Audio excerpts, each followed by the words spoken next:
Well, greetings. May I begin by introducing myself very briefly? All I ever say about myself is I'm actually a nurse and a social scientist by intention and a baroness by astonishment. I was not into politics. I was the first baroness I had ever met. You wake up one morning and see a baroness looking at yourself out of the bathroom mirror, and it's quite a shock. But you think, how do I use the privilege of being in the House of Lords, which is what being a baroness gives you? And the idea came very clearly. It's a wonderful place to be a voice for people whose voices are not heard. And that is how I use my role there.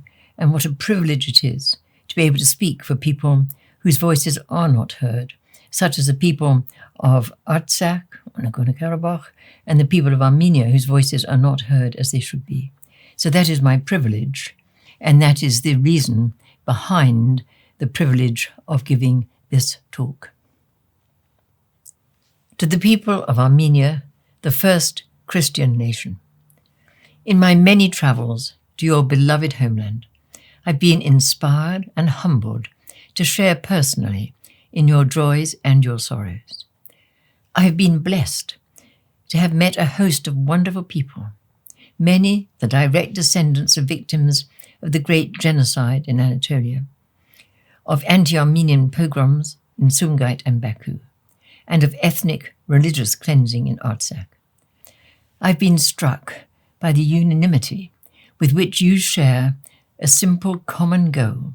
It is to live in peace, dignity, and security in your own land.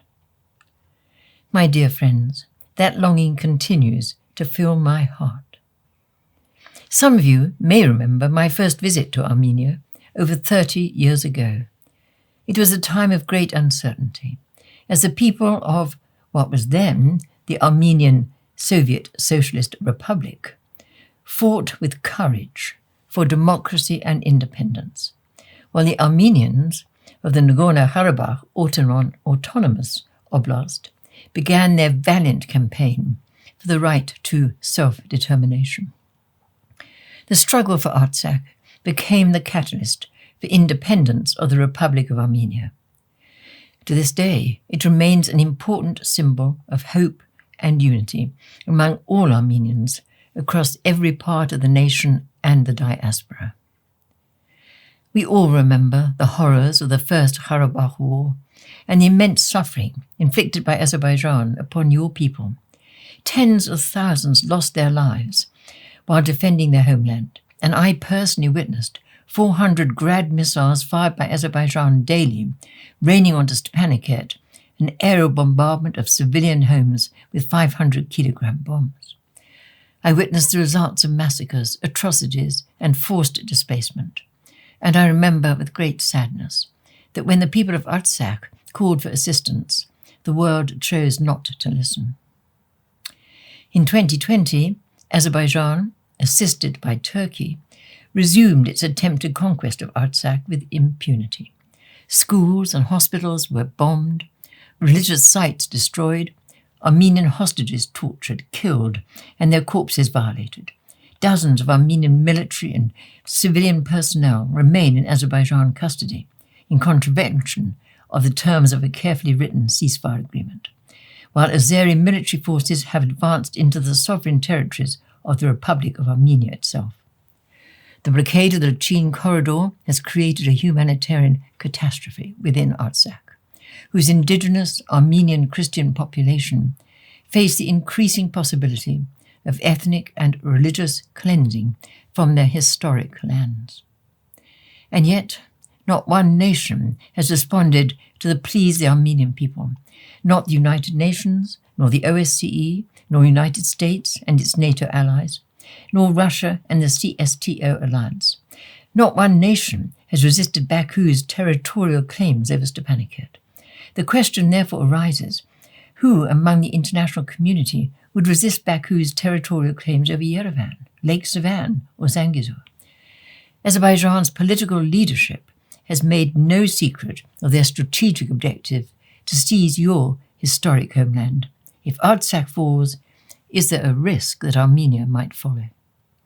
At this critical hour of vulnerability, I and very many others are deeply saddened by reports that the Republic of Armenia is being pressured by international powers to accept Azerbaijan's sovereignty over Artsakh. In return for a so-called peace treaty and trade agreement, the people of Artsakh, who have already endured so much suffering, would be expected to surrender their international right of self-determination.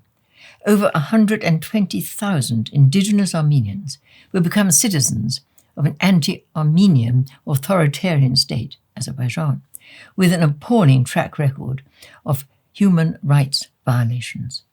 The people of Artsakh would have to concede control over their lives, their liberty, and their land.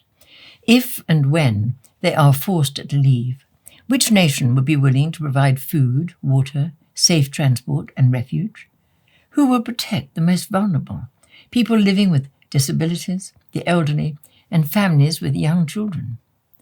My friends, without an Armenian Artsakh, the very existence of the Republic of Armenia will become even more endangered than it is today. Recent history has proved that Armenia stands isolated from meaningful international support. Even your closest allies have not provided effective responses to the suffering inflicted upon your people. It is with the heaviest of hearts that we must face the disturbing possibility that the Armenian genocide never ended. There are those who want to complete it, and those who are unable or unwilling to stop it. It is quite possible that what is done to Artsakh will also in time be done to the Republic of Armenia. If the treaty now being negotiated between Azerbaijan and Armenia results in the surrender of Artsakh, then lasting peace cannot be guaranteed. Any such treaty should be submitted for review of the democratically elected parliaments of Karabakh and Armenia, and not ratified until it is approved in the form of a democratic referendum by the Armenian peoples in these two countries.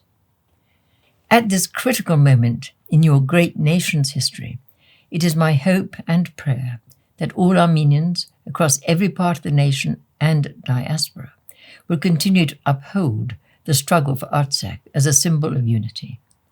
I, along with many others, have faith in your continuing ability to overcome present sufferings with courage, fortitude, sacrifice, and love, so that the people of the long-suffering Armenian nation will continue to live in peace and dignity in your own historic lands.